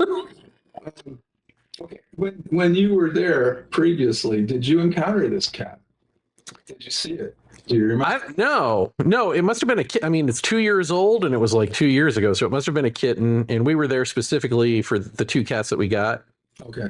so we did not see him. Yeah, I'm gonna guess that their best chance of adoption is when they're cute little kittens. Yeah, that's why Carol's like, we have to get him. I'm like, I know, this cat. I can't wait to take up more of my time, sleep less, spend more money, and have less room on the bed. Yeah. I think when we had our cat, I conservatively had $2,000 worth of cat toys at various locations in the house. So I know what you mean about spending money. I swear to God, the one cat Alfie is a human. He's a little person. He like can't wait. Like he'll be in the bedroom on the bed. He'll hear one of us walking around the corner and he'll flip over onto his back and just look cute and just stare and wait for you to notice him. And then you notice him and then he flips over like a little person. Yeah. He'll get up in the morning and like the toy box will be I call it a crime scene. It's like, oh, there's this crime scene of just toys and the box is flipped over. It's just amazing. Yeah. You learn a lot about cat, I guess, proclivities. That I was working on land management, land use plan document, had probably 500, 700 pages worth of material. And so I put it out in the living room. I had it in different piles. Like, okay, this is where we're talking about visual resources. This is where they're talking about, saving mining areas, that kind of stuff. And that was too much for the cat. And I had a crime scene. Scattered everywhere. Yeah, it's just dragged into them. Well, that sounds like a bastard cat that you had. It just sounds like. Yeah. Can I leave that cat this cat conversation in the show? You mind? Sure. I explained why Shitty Hitler looks like Hitler, so I guess that makes sense. Yeah, no, I heard. Oh, okay. It's like, oh Jesus. Well, yeah, you could if he looks that much like Hitler, you could make him like a grumpy cat. Although and Grok, get him teamed up with Grok, and oh man, there you go. Yeah, and then people would be like, then you'd inspire all these think pieces and shit. Where it's like, is the popularity of Shitty Hitler the cat That's too far. That's so glorifying. We're glorifying Hitler now. It's like, no, it's just funny because he looks like a shitty little Hitler, and yeah. So next thing you know, this fucking Vaeni has to be interviewed by the New Yorker or something. He's on MSNBC and shit with Yeah. You can get on Rachel. Oh yeah. Yeah. And then they look into my background, and then it takes a turn. Yeah. Thank you. Next. That'd be bad. Yeah, like even with a novelty cat, we don't want you on this show. Now, it's near the end of the year here. It's near the end of the show also, but near the end of the year, Vaeni, you have any thoughts on the passing of 80s icon? You mentioned the 80s, because I immediately put this in my notes. The passing of 80s icon and pro wrestling legend Hulk Hogan? Brother, I'm actually, because he turned out to be the pile of crap that he turned out to be in life, I actually haven't been missing him at all. I thought I would. I thought it would be like at least just that part of you from childhood that's like, oh, I'm getting old, or whatever. I don't feel any of that. It's just like, oh, yeah. Did he? He's dead? Okay. Yeah, it's kind of weird. I was going to post something on Facebook, but then I'm vehemently against sort of issuing statements on the passing of celebrities or even wishing anyone a happy holiday, really, as I mentioned before we started the show. But I thought he was like the best and the worst of pro wrestling. He was this enormously charismatic, larger than life character that was part of the cultural fabric, and a fucking horrible, unsavory character, a terrible individual, a really shitty person. So it's like the best and the worst. He kind of captured the world of wrestling in a whole. I mean, who over 12 years old would honestly expect him to turn out to be a good person in real life? Yeah, no. Yeah. I mean, you don't rise to prominence in the 80s without really largely being a pretty lousy person, I don't think. So. But he was good on camera. He was entertaining. He was wildly entertaining. Yeah. You know, whatever it is, he had it. So.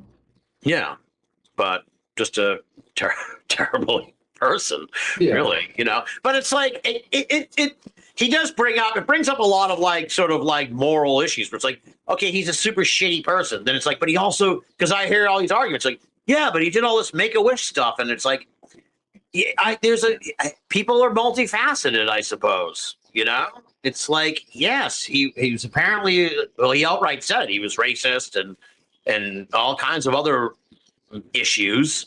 But then it's like, but he also visited kids dying of cancer 3 or 4 times a week. So it's like, I don't know how to. Yeah, but he's also voting for and on stage with politicians who want you to do charity so that they can take all the money out of the system that goes towards kids and schooling, et cetera, and keeps them sick. So, you know. Yes, but I don't think the government was funding a lot of Hulk Hogan visits to cancer wards or whatever. So but I get what you're saying. Yeah. No, they weren't visiting, but they wanted to take it. They would gladly defund the cancer wards if they could. That is my point. It's like, yeah, great. You know. Yeah. Hey, you all figure this out on your own. It's like, but yeah. Well, it was, yeah. It's. I was sadder for Kamala the Headhunter, honestly. Well, there you go. Well, that was a weird week anyway, because it was like Hulk Hogan and Theo Huxtable and Ozzy Osbourne. So it was like the 80s. We're getting now. It's more of these celebrities die. It's why did Theo die? Why did he die? Yeah, how did he die? I don't know how he died. I think he died either he was sick or it was some kind of accident. Huh, I thought he was sick, but I don't recall now. Yeah, I don't recall. You know, I can't keep up with all that stuff. I can barely manage my own life, much less that of one Theo Huxtable. Oh, man. I don't remember his real name. Malcolm Jamal Warner. Malcolm Jamal Warner. Yeah. Yeah. Now, Vaeni, are you excited about the Michael Jackson movie? Yeah. Although I'm disappointed that they had to take out any of the stuff regarding the 1993 sex abuse allegations, which is why it's taken them so long to release this movie. They had to go back and re-edit it because legally they had to take that out. Because apparently there's some clause in the, whatever that is, the Settlement? Settlement, yeah, saying you can never talk about this ever. Oh. And since it's like, what, the estate's behind the movie or something? So Yeah. Okay. Okay. Well, that like whole thing is crying out for one of those Netflix recreation. Yeah, or something. It hasn't happened yet. I'm Personally- surprised a lot hasn't happened with Michael Jackson and Prince. Like, as much as we hear about, like, especially Prince, what's in his vault, albums and albums and albums, and they just keep re-releasing, like, every now and then they'll put out something new, like twice maybe they have since his death, but it's just like re-releasing anniversary editions of the albums you already have, and it's like, can we move on now? Like, where's all the footage? Where's all this? Like, you see all this footage on YouTube. Why are they not monetizing it? Like, even to put it selfishly for them, you've got Michael Jackson behind the scene footage and rehearsals and concerts. Like, why aren't you throwing that out there for sale? I don't understand. Yeah, I don't know. Maybe they can't agree on what to do. They're just fighting each other. I don't know what the structure of the controls the estate or anything like that. His kids are like, I think only his daughter is like of age, right? She's like 8, 19, 20, something like that. I think his other son is of age. Okay. At least one of his sons. Because I don't know, do they have control over it? Just I don't know who. It's a big mess when those sort of things happen. Yeah, it's kind of controls like Elvis. like this. Yeah, exactly. Same thing will happen to Hulk Hogan. So, brother. But what's exciting is Michael Jackson's nephew, I think it is, Jafar, is playing him. And I mean, the dude looks and sounds and dances enough like him to be passable. It's like, there you go. How weird is it to play your uncle in a movie about his life? Like, how weird do you think that would feel? Pretty you have an uncle, I do have an uncle. I don't know if Do you not have an uncle? No, I didn't really know if you had an uncle, but I just assumed you had an uncle. I do have an uncle. I don't know him that well enough to play him in a movie of his life, so it would be quite the challenge. But yeah, no, interesting. Yeah, well, it's cool. I'm sure he's got to be. How old could this guy be? Like, no older than 30, right? Yeah, I don't even think he's in his 30s. Michael Jackson died like 10 years ago, so clearly he would. Now, if you want to laugh, Vaeni, there's a fucking like I should find it and send it to you, but there's like a Twitter account of someone over in like England or whatever that was like a super Michael Jackson fan, and they were like counting down the days to like when the concert was going to be. And they were like 3 days till Mike. They were like, I don't know, because he died like maybe a week before the thing. So they were like 10 days, 7 days. And like the last tweet the account posted was like 6 days till Michael's here. And it was like the fucking date they died. And it's just like they never, ever tweeted again. It was like, wow, that's profound. That's sad. It's like a ghost account. Yeah. Well, this might be the movie that brings me back to the COVID-ridden movie theaters since 2019. Right. Well, it's with all the I don't necessarily. I love the Bob Dylan biopic last year, but it's like I've had enough of these annual musician. Yeah, we don't need biopics. I mean, Michael Jackson's different, obviously, because there's so much there. But the things that you want them to talk about probably are going to be the things they gloss over, right? I bet you does it go through his whole life, or is it going to go up to like when he peaked, like in the 80s, and then it's like no, it's going to go through his whole life. Okay, yeah. I don't know how they're even going to cover all that shit because there's a lot. I know it's going to be like a 4-hour movie or something. Yeah, that was a crazy time. People don't understand how big Michael Jackson was because our society, everything's fragmented now. The only downside is like everyone who hasn't seen Michael Jackson perform. So to see like recreations of like the Motown 25th anniversary is going to be like, well, why not? We've seen this. Like, you don't need this scene. Get back to the molestation thing. I want to know about this. Go to where Joe hits him with a switch when he has to hide under a table and befriend a mouse. Like, that's what I want to know. Yeah.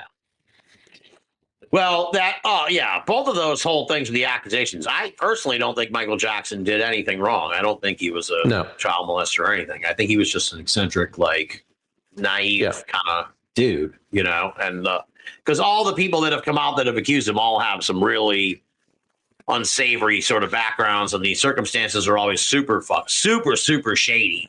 And it's like, oh, okay, this doesn't, like where are the actual, like where's the people that, that don't have all kinds of shady shit going on to come forward and accuse him of anything? That to me is that's where. Yeah. And where's you see it with the other celebrities who molest or sexually abuse. There's just a waterfall cascading of abuse. Like Harvey Weinstein thing. Yeah. And where is that? Right. It was only like 4 or 5 people that all had like very clear agendas once you dig into the stories. And it's like, oh, you hated him because of this or whatever. And right. You had this kind of relationship that went south or, so. Yeah, I would like to see them address that. But I think it's also still very. I feel like we're almost in the minority on this. I don't know. I would love to see a poll on what people think of Michael Jackson. It's like he really got dragged through the mud so badly in the last like 10 or 15 years of his life that his public reputation never really quite recovered. Although him dying helped, as sad as that is. Right. I think it's just the first case that they can't use, but I'm sure the one that went to trial and they're going to talk about. Oh, I'm sure that people love a good trial. So I'm trying to think if there's anything else Christmas related we should mention here before we wrap. Oh, other than molestation and aliens? It's been a dark, a dark Christmas Eve show. But with lots of laughs, so that's all that really. Shitty Hitler and molestation. What else for Christmas? Shitty Hitler. How lousy UFO world is. How we're all old now.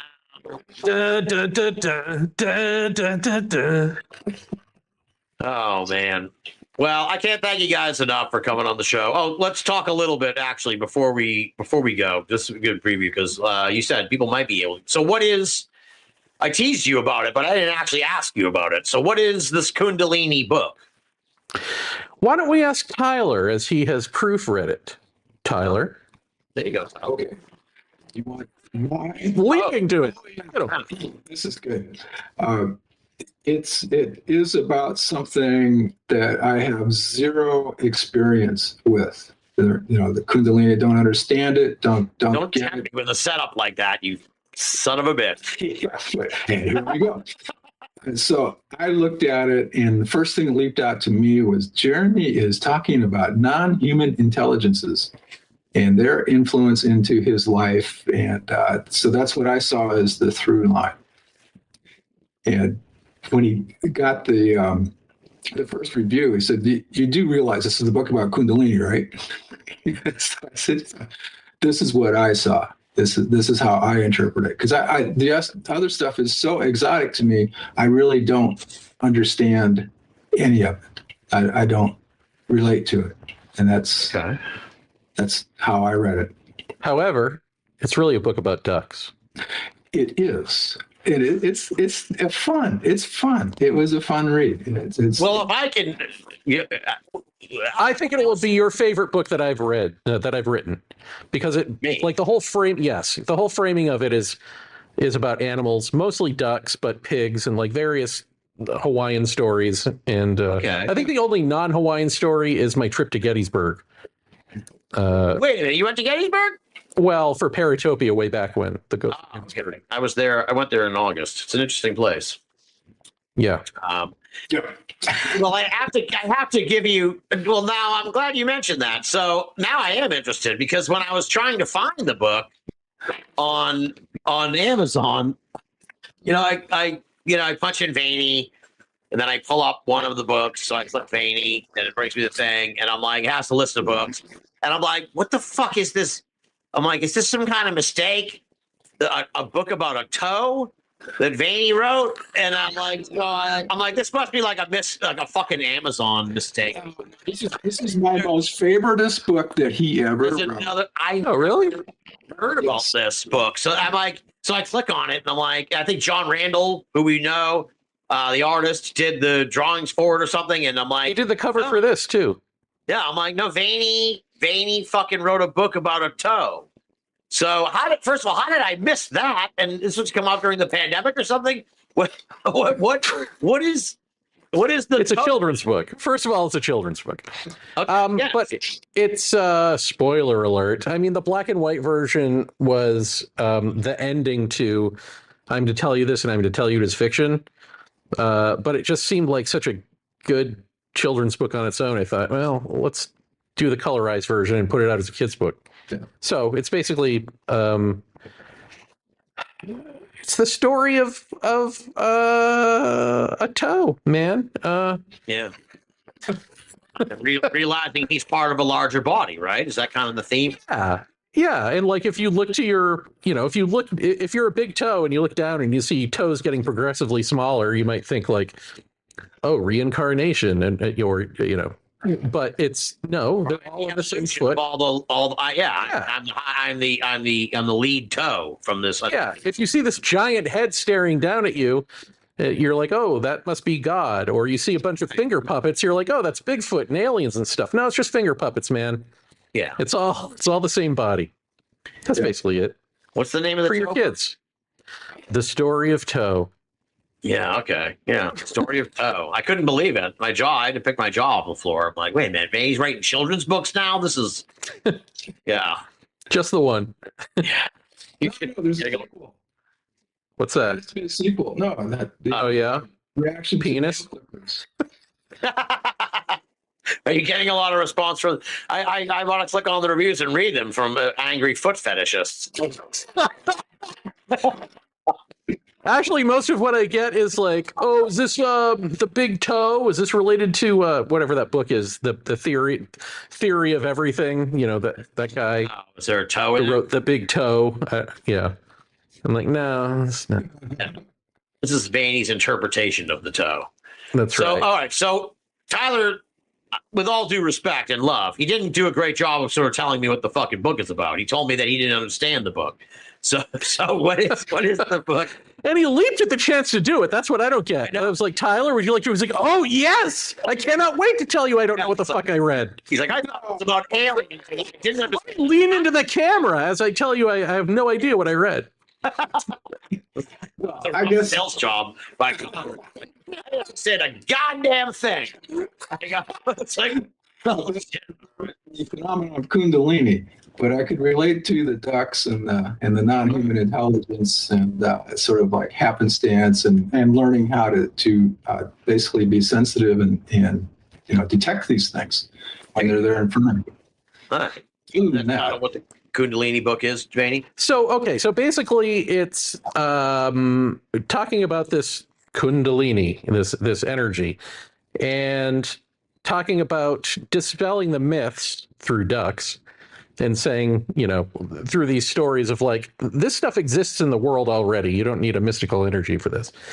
And then getting into, okay, so what is it then? And so that's what it is. And it's basically, I mean, I've been living with this for like 25 years now of just basically, if I shut up for a second, this energy takes over and starts doing coordinated, crazy movements that seem to have real effects in the environment and healthful effects for people and animals, and including me.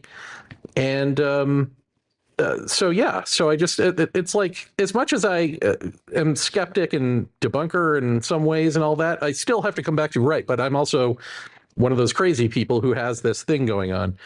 So I just thought, like, there's not a lot of good information out there, like you look at Quora or Reddit or YouTube and you see people have all claimed to do Kundalini yoga or mastered like turning this on and off. And it's like, and if you just look at their claims at face value of like, this is a goddess energy, or this is a, some sort of deity entity energy, why would that would you be able to turn that on and off? And then B, like, it just does shit to you, like give you hot spells and cold spells and, these weak psychic moments of clairvoyance or something. It's like, would a goddess really waste her time doing that if that's what like a real intelligence? So I just am kind of, I'm giving it the UFO treatment in some ways by by doing okay, let's debunk the myths. And now let's say what it is to the best of my ability. And I tell you when I'm hypothesizing versus things that I know. And, but do it in terms of nature. Let's make it a book about nature because I haven't gone down that road yet. So Yeah. that's kind of what it is. So if you don't like Kundalini or care anything about it, you may enjoy ducks and pigs and cephalopods. Tyler does. Look, Tyler is very excited. Excited, yeah.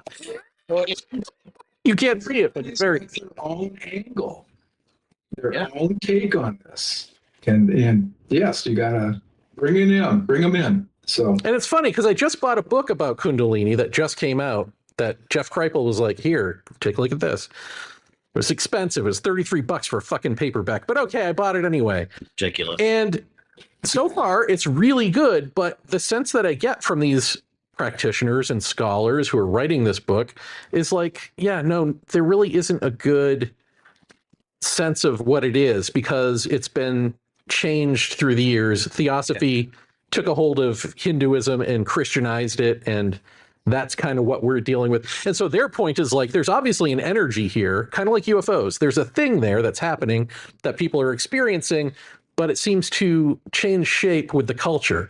And what I would argue, as not a scholar, but somebody who lives with it, is that that's nonsense. Yeah.